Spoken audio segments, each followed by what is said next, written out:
This game, it's alright. Golem, from Italian design team Flaminia Brassini, Virginio Gigli and Simone Luciani, is a good puzzle. It's robust, it's readable, it's sharp and it's pleasant. We had a good time playing it multiple times, and I'm not going to keep it in my collection. But first, what is it? Golem takes place in 16th century Prague, where players take the role of rabbis constructing golems to, apparently, defend the Prague ghetto from anti-Semites, when in reality, they mostly generate victory points and take bonus actions. Briefly here, I'll say that the theme of this game, it's fine at best and disappointing at worst. Either way, a missed opportunity for a more interesting and rich experience, but we'll come back to that a little later on. But look at this box! A striking obelisk with the titular golem ominously staring out at you, the threat of which is somewhat undercut by the happy chappies that then litter the rest of the game's art assets. Where he going? Adorable. I love him. On your turn, you're going to take just one action, which starts by plucking a marble from the gutters of this synagogue. The position of the marble determining what action you take, the number of marbles determining how strong that action is, and the colour of the marble determining which genre of scholar you can move up their respective track. It's like they made pick and mix more fun with a zesty action economy aftertaste. I won't explain the individual actions, they're all fairly simple, but what I will do is talk about the three areas of the game.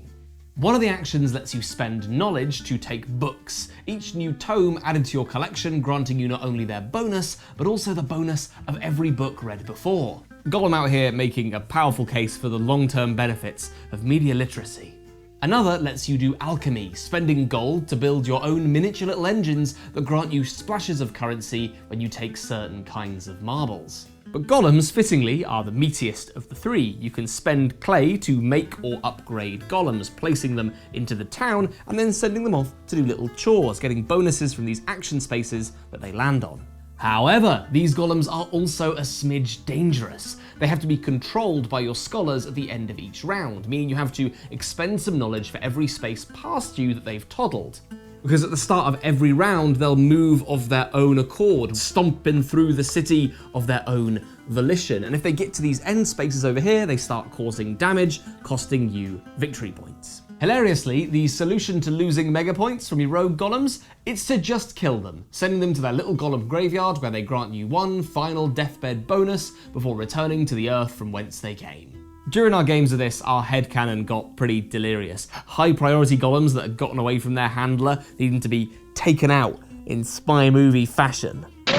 You'll take 2 marble actions a turn as well as one of these specialised and particular rabbi actions before closing out a round, checking to see if you get a bonus from picking specific types of marbles and receiving a big splash of currencies at the end of the round to set you up for the next. And here's the thing. Golem is perfectly fun to play. It's shorter than you think, and exactly like site favourite Iki, it has exactly 12 turns, 4 rounds with 3 actions in each. But rather than offering that game's very lean, meagre selection of actions, Golem goes in a very different direction, having engine building elements that turn your turns into rapid explosions of iconography. There's a nice breadth in strategy here, 3 visible core areas to go for within a game where you'll pick one to primarily focus on, but must dabble in the others to get the big bucks.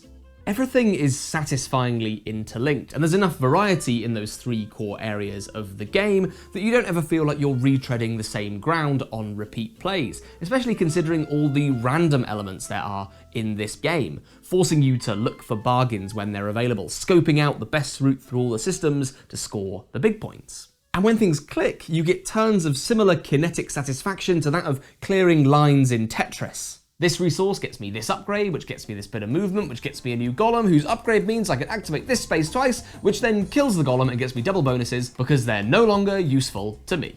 And I think that's everything I have to say about Golem. A game I enjoyed, a game I would definitely play again, and a game I'm just not going to keep in my collection.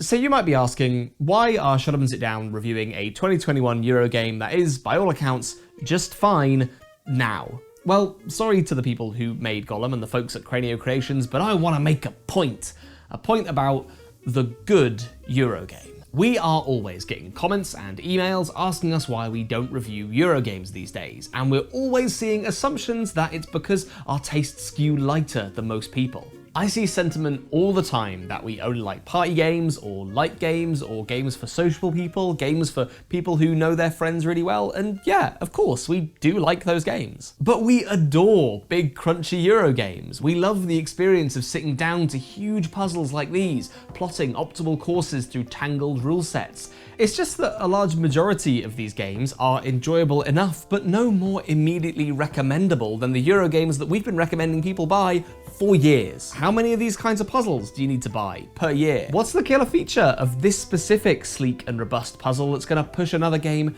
out of your collection?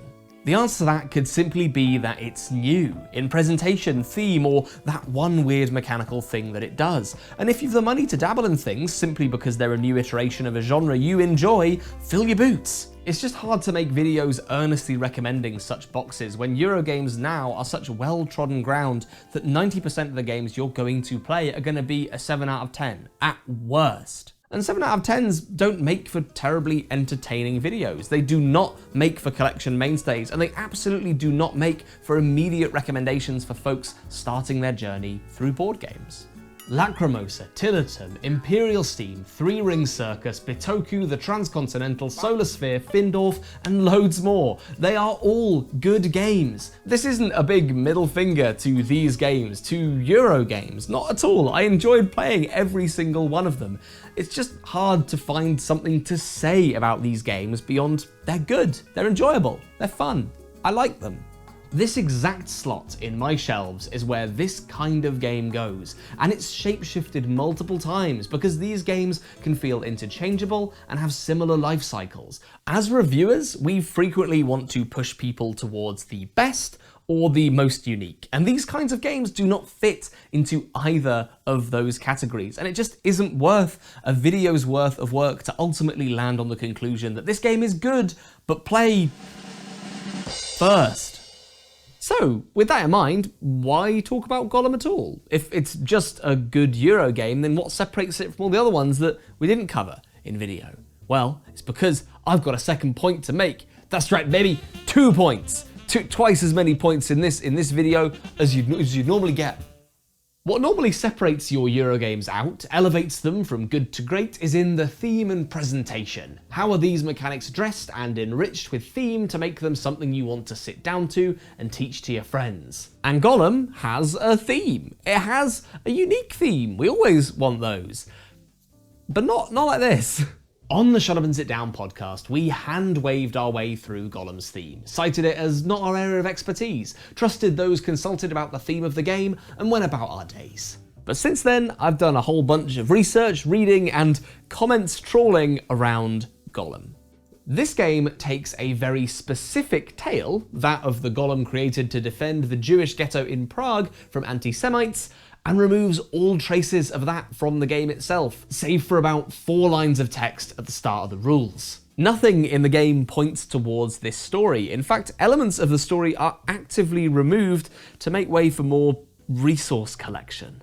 This game makes the classic mistake of draping a paper-thin theme over the top of a spreadsheet and hoping everyone mistakes that for being unique rather than, well, reductive. And I want to make it emphatically clear that I am not saying this theme is untouchable, that you cannot approach such a subject matter. I'm saying that if you choose to take on such a rich and historical backdrop for your game, that it will be far better for it if you incorporate those elements into the game itself, rather than let it become a sort of Jewish history scrapbook. Even folks who like the theme of this game think that its primary resources being gold, menorahs, and Stars of David is both facile and harmfully stereotypical. It doesn't even make much sense in the context of what you're actually doing in the game. It's like if a game were based on Christian theology and you were meant to collect crosses, monks, and holy water, which is to say that those games exist, they're 10 a penny, and are boring. To me, this theme effectively just being a palette swap serves to highlight these themes as interchangeable paste in the eyes of designers and publishers,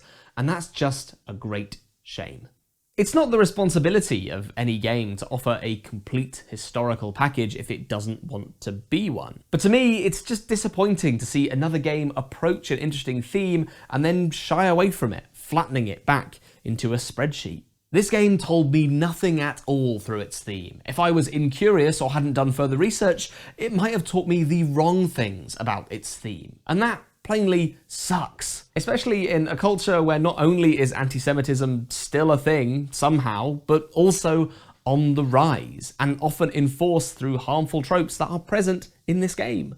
Some people have suggested this game is anti-Semitic, and I don't know if it is. I'm not Jewish, I don't feel like I have the right to determine that about this box, but I definitely do not think this game is trying to be anti-Semitic, not at all. What I do think, though, is that it's disrespectful. It's flattening down the history that it's drawing from in such a blatant and boring way. There's an opportunity here to create something rich and intertextual, but instead, the game just ends up being a game and a theme. Two separate halves that do not mesh in any meaningful way. It ends up, like so many others, stopping at being merely an alright Euro game.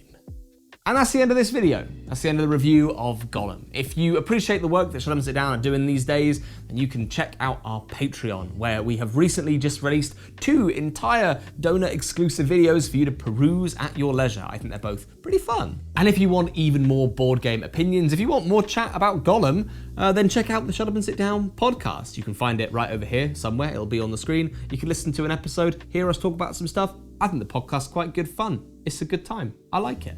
Thanks for watching, everyone. See you next time. Bye.